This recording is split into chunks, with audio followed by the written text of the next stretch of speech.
வணக்கம், இது crime time. நான் பாலவேல் சக்கரவர்த்தி. தென்காசி மாவட்டம் பாவூர் சத்திரத்தில் மது போதையில் தாய் மற்றும் மனைவியை ஆபாசமாக பேசிய தந்தையை மகனே வெட்டி கொலை செய்துள்ளார். மது போதையால் நிம்மதியை இழந்த குடும்பத்தின் பின்னணி என்ன? தென்காசி மாவட்டம் பாவூர் சத்திரம் அருகே வட்டாளூர் மேலத்தெருவைச் சேர்ந்தவர்கள் முருகன் சாந்தி தம்பதி. இவர்களுக்கு 3 மகள்கள் 2 மகன்கள் என 5 பேர் உள்ளனர். இளைய மகனை தவிர அனைவருக்கும் திருமணமாகிவிட்டது. முருகன் ஆலங்குளத்தில் உள்ள தனியார் திருமண மண்டபத்தில் வாட்ச்மேனாக வேலை பார்த்து வந்துள்ளார்.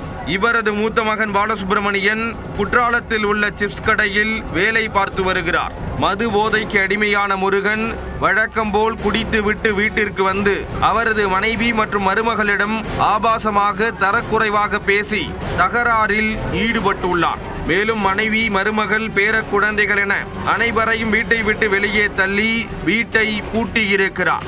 இதனால் ஆத்திரமடைந்த அவரது மனைவி கோபத்தில் பூலாங்குளத்தில் உள்ள அவரது மகள் வீட்டுக்கு சென்று விட்டார்.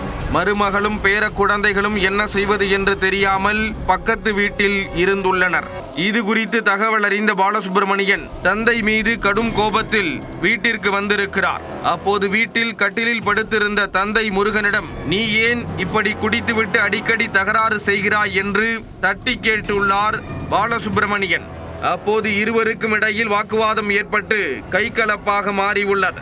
வாக்குவாதம் முற்றிய நிலையில் பாலசுப்பிரமணியன் அருகில் இருந்த அரிவாளை எடுத்து அவரது தந்தையான முருகனை சரமாரியாக வெட்டியுள்ளார். இதில் இரத்த வெள்ளத்தில் சாய்ந்த முருகன் சம்பவ இடத்திலேயே உயிரிழந்து விட்டார். இது குறித்து தகவல் அறிந்த பாவூர் சத்திரம் போலீசார் விரைந்து சென்று முருகனின் உடலை மீட்டு நெல்லை அரசு மருத்துவமனைக்கு அனுப்பி வைத்தனர். மேலும் வழக்கு பதிவு செய்து பாலசுப்பிரமணியத்தை கைது செய்து சிறையில் அடைத்தனர். மது போதையில் தகராறு செய்த தந்தையை மகனே வெட்டி கொலை செய்த சம்பவம் வட்டாளூர் கிராமத்தில் பரபரப்பையும் சோகத்தையும் ஏற்படுத்தியுள்ளது.